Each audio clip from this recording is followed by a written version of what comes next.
Olá magos e magas, eu sou o Dan e sejam bem-vindos a Nishounen. Hoje, finalmente seguindo com o vídeo de Black Clover aqui no canal, dessa vez a gente vai falar um pouco sobre o capítulo 310 do mangá. Sim, agora neste momento uma nova magia foi apresentada pra gente, um novo poder mágico que é completamente único em todo o mundo de Black Clover. Uma magia que vai mudar totalmente o destino de um dos protagonistas do anime. E a gente então vai falar sobre tudo isso e muito mais no vídeo de hoje. Então eu já conto muito com o seu apoio pra deixar o likezão, se eu gostei é super importante e super ajuda o canal. Eu também conto muito com você pra se inscrever se ainda for novo por aqui. E agora sim, sem mais delongas, bora pro vídeo. Galera, então já faz um certo tempo que eu não comento sobre os próximos acontecimentos do mangá de Black Clover, que eu não trago o nosso quadro de previsões. Mas sim, no vídeo de hoje a gente tá retornando com o quadro e a gente vai comentar um pouco sobre o capítulo 310 e também os capítulos que vêm a seguir. Neste momento a gente tá vendo que o Yuno finalmente ele conseguiu alcançar o nível de poder do Zenon agora que Zenon se tornou um demônio completo. A gente viu que o Zenon, ele já tinha anteriormente 100% do poder demoníaco que ele conseguia utilizar, 100% do demônio da magia espacial Beelzebub, e basicamente com este poder, o Zenon se tornou muito mais poderoso, se tornou muito mais forte, porém não foi o suficiente. O Yuno, com o seu último ataque, utilizando a sua transformação que aparentemente já estava no nível divino, ele conseguiu realmente atingir Zenon de forma a quase o vencer. Zenon apenas sobreviveu porque o Yuno, ele temeu ferir Langris e o atingindo com a sua magia, e por esse motivo ele acabou acertando Zenon em um ponto que não era vital, e dessa forma Zenon conseguiu fazer um acordo com o seu demônio para conseguir se recuperar. Ele então se tornou um demônio completo, muito mais poderoso, e assim facilmente derrotou Yuno, depois Langris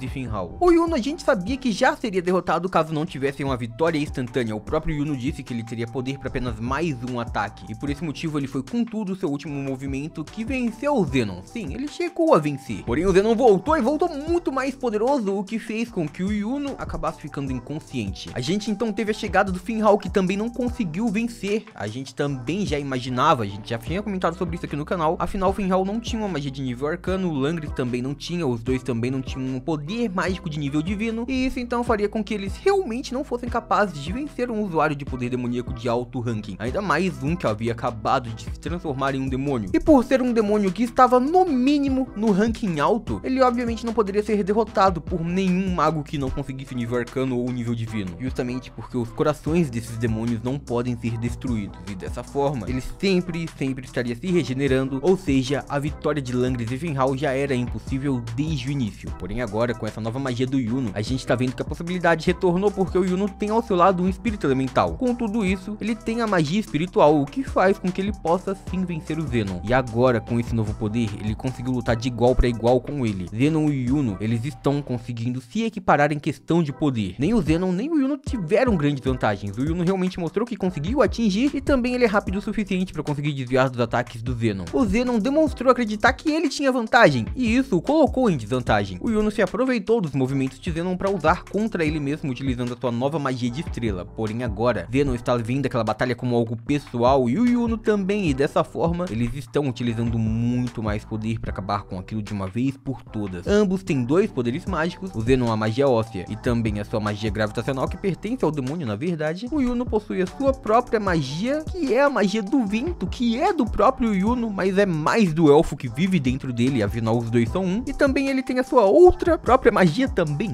que é a magia de estrela. Ambas as magias são do Yuno, porém uma magia acabou de ser despertada e aparentemente é a mais poderosa, uma magia extremamente rara que só pertence aos descendentes da realeza do reino de Spades. E agora com essa magia o Yuno parece que finalmente vai conseguir derrotar o Zenon, e também tudo isso por já estarmos chegando no fim deste confronto, indica que também já teremos a presença do Asta novamente. Afinal, o Asta ele não tá participando do início de nenhum dos confrontos. A batalha contra Dante, ele ainda estava no reino de Clover, ele nem mesmo sabia que essa batalha já estava acontecendo. Depois disso, ele acabou chegando, e quando ele chegou, eles já estavam na batalha contra Lilith Namah, que também já havia se iniciado antes da chegada do garoto Dante Magia. Essa batalha o Asta assumiu e conseguiu vencer. Depois disso, a gente viu que ele foi rapidamente atrás do Dante, e quando ele chegou lá, ele já estava no final da batalha. O Asta testemunhou a vitória do Magna contra o Dante. Depois disso, ele foi atrás de Megicula, e quem estava enfrentando Megicula agora era Noelle, que estava no lugar de Charlotte Roselei e também Uriel, que não conseguiram vencer. Dessa forma, então, o Asta também presenciou o fim da outra batalha, afinal ele ainda não tinha poder para continuar lutando, porque ele não conseguiu dar nenhuma transformação e estava tentando se recuperar. E agora o Asta já deve estar recuperado recuperado. E assim então estamos indo diretamente para a última batalha, que é a batalha do Yuno contra o Zenon. E o Asta no próximo capítulo, no capítulo 310, já deve estar presente novamente, já deve estar tentando até mesmo participar deste confronto, mas sem usar nenhuma transformação. Agora, como todo mundo já tá bem fraco, já tá muito esgotado e já usou muito poder mágico, o Asta é quem está melhor. Afinal, basicamente, o garoto não sofreu nenhum tipo de dano, ele apenas ficou cansado. Ele se esgotou bastante por utilizar a anti-magia, que é um poder que acaba fazendo mal pra ele. Porém, 30 minutos depois, ele já tá recuperado. E além disso, ele também já estava recuperado porque eles já utilizaram alimentos mágicos para que ele se recuperasse. Dessa forma, o Asta vai ser aquele que pode continuar aqueles confrontos, ou seja, a gente sabe que ele deve ser quem vai enfrentar o Morris, que seria o membro restante da tríade, ou no caso, o usuário restante de poder demoníaco, o mago do reino de Diamond, que foi viver em Spades e que depois a gente descobriu que também tinha um demônio dentro de si que também utilizava um poder demoníaco e que ele era o mais interessado na abertura do portão de Qliphort. Ele conseguiu acelerar a abertura daquele portal para fazer com que os demônios conseguissem escapar antes de todas as aberturas. Na verdade, ele acelerou a abertura de cada portão. E então a gente não sabe exatamente qual o poder do seu demônio, se o seu demônio realmente era muito forte para combate ou não, porém a gente já deve descobrir isso. E também sabemos que a tríade tem um quarto irmão, um quarto membro misterioso que aparentemente é o maior usuário de poder demoníaco, é quem realmente conhece os poderes demoníacos, e este irmão não só foi o responsável por Dante, Zenon e Vanica terem poderes demoníacos, como aparentemente ele era o melhor usuário. Ele dizia a Zenon que, diferente de Vanica e Dante, aquele garoto era quem mais tinha aptidão para ser um usuário de poder demoníaco, que seria um melhor receptáculo, e tudo isso porque ele se parecia mais com ele mesmo. Ou seja, isso significa que este quarto irmão misterioso é o maior usuário de poder demoníaco de todo o mundo de Black Clover. Então com isso ele também acaba sendo um possível adversário pro Asta, ele acaba sendo um possível adversário pro garoto da anti-magia, afinal ninguém mais estará bem o suficiente para lutar contra os poderes demoníacos. Todos eles vão ter que ir atrás de magos de recuperação, magos que utilizam a magia de cura para tentar se recuperar, para assim conseguir auxiliar nas batalhas. Mesmo assim, nenhum deles poderá enfrentar novamente um demônio, e isso então seria um trabalho pro Asta, que foi o único que venceu com facilidade, sem ter nenhuma dificuldade no confronto. A gente viu que o Asta foi o primeiro a realmente enfrentar um demônio de ranking superior, um demônio que possuía o poder integral que já havia escapado do submundo. O Asta foi o único que realmente enfrentou, e ele foi o único que realmente venceu facilmente seu confronto, mostrando ainda mais o poder da anti-magia e da magia de união. Porém, a gente não sabe exatamente como esses poderes vão funcionar, agora que os demônios vão sendo cada vez mais poderosos. Afinal, as batalhas estão demorando um pouco para chegar ao fim, e a gente não sabe quão foi acelerado o poder da abertura do portão de Qliphort. Dessa forma, novos demônios de ranking superior podem ter escapado, e além disso ainda temos o poder do membro misterioso da tríade e também de Morris. E assim, a gente deve ver tudo isso acontecendo a partir do capítulo 310 de Black Clover. Mas comentem embaixo o que vocês acharam de tudo isso, fechou? E por hoje é isso, muito obrigado por terem assistido até aqui, eu espero muito de coração que todo mundo tenha curtido. Eu vejo vocês no próximo vídeo, até lá, um grande abraço e tchau!